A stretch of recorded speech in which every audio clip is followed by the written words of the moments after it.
Le Grand Matin Sud Radio, 8h-10h, Benjamin Glaise. Sud Radio, il est à 8h09, c'est à la une. Emmanuel Macron sort de son silence. Donc, le président de la République accordera une interview ce soir sur France 2 depuis le Trocadéro. Ce sera sa première télé depuis les élections législatives. Bonjour Bruno Cotresse. Bonjour. Politologue, chercheur au CNRS et au CEVIPOF. Merci d'être avec nous ce matin. Déjà, comment interprétez-vous cette prise de parole ce soir, Bruno Cotresse ?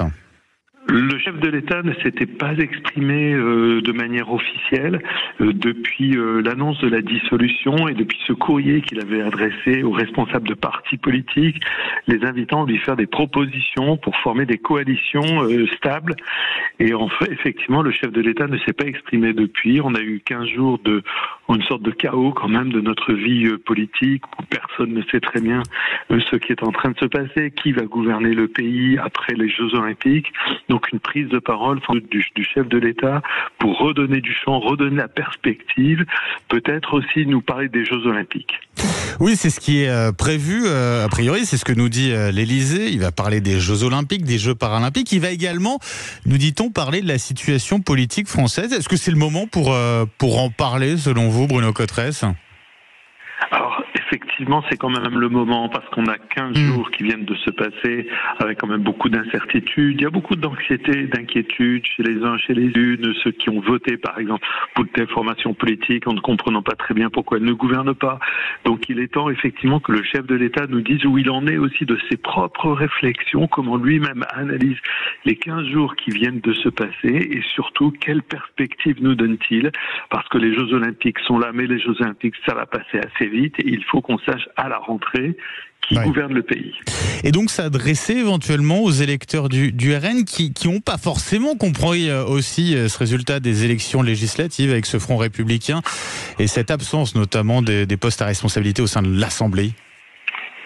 Le chef de l'État, normalement, est dans son rôle de vouloir parler à tout le monde, d'incarner l'unité nationale, surtout à la veille d'un grand événement comme les Jeux Olympiques. Et sans doute, le chef de l'État va-t-il vouloir s'adresser à ses électrices, ses électeurs qui se sentent un peu bafoués, qui se sentent un peu, au fond, stigmatisés.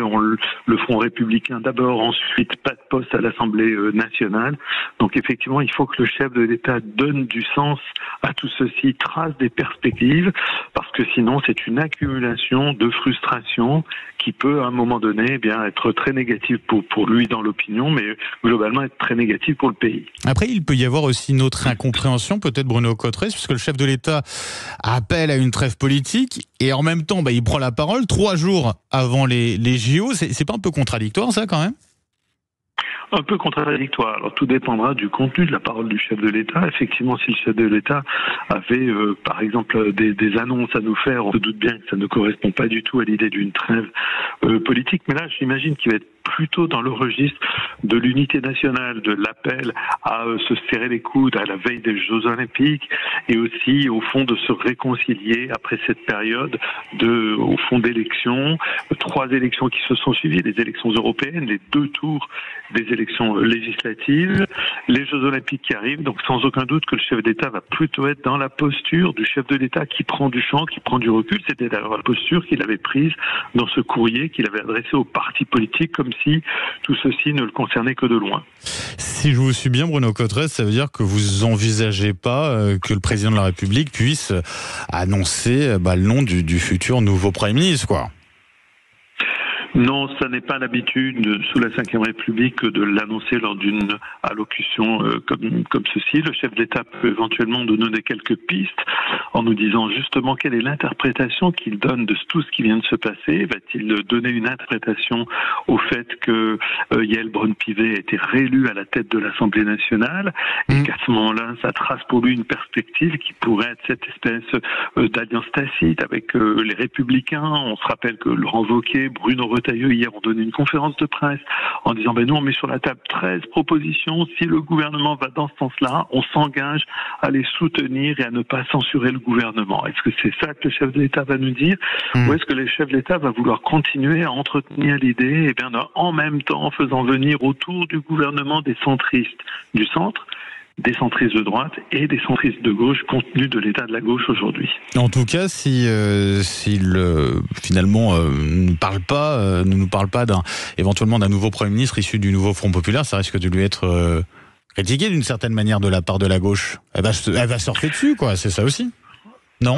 Oui, mais pour le moment, c'est vrai que la gauche n'arrive pas à dégager elle-même une perspective d'unité autour d'une personnalité qui incarnerait un gouvernement du nouveau Front populaire, avec au fond peut-être derrière les questions de personnes, derrière les questions de tactique, peut-être aussi des questions plus stratégiques, plus fondamentales, peut-être aussi de relatifs désaccords sur le rythme auquel il faudrait faire le programme du nouveau Front populaire, la hiérarchie dans l'ordre dans lequel il faudrait faire les choses. On se doute que derrière les questions de personnes, il y a sans doute d'autres questions qui sont peut-être plus fondamentales.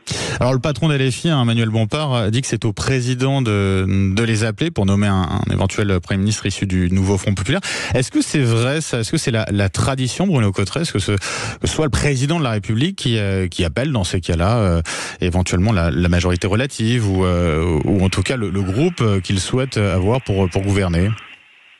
Alors c'est la tradition, si on est en majorité absolue et s'il y a soit un accord entre le chef de l'État et la majorité absolue, soit une question de cohabitation claire et nette. On n'est ni dans un cas de figure ni dans l'autre. Donc que le chef de l'État nomme le Premier ministre, ça c'est la Constitution, ce sont ses prérogatives constitutionnelles. Par contre, il n'y a aucune obligation pour le président de la République de faire appel à telle formation politique plutôt qu'une autre.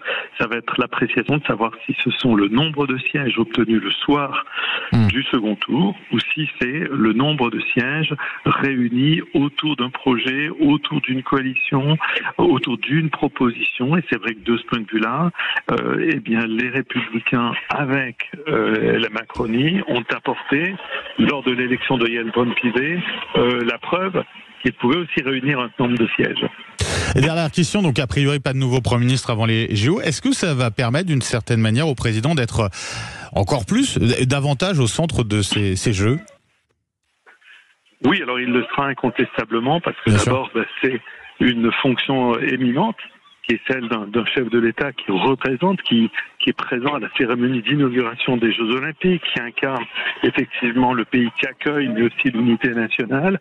Donc Emmanuel Macron va sans doute vouloir au fond se glisser dans ce tableau des Jeux Olympiques pour peut-être aussi retrouver un petit peu de crédit dans l'opinion, parce qu'il sort quand même assez abîmé de toute cette séquence en termes d'image, en termes de popularité dans l'opinion, qui a le sentiment de ne plus très bien comprendre son chef de l'État. Merci beaucoup Bruno Cotresse, politologue, chercheur au CNRS et au CEVIPOF. Merci d'avoir été avec nous ce matin sur Sud Radio. Je vous souhaite une très belle journée.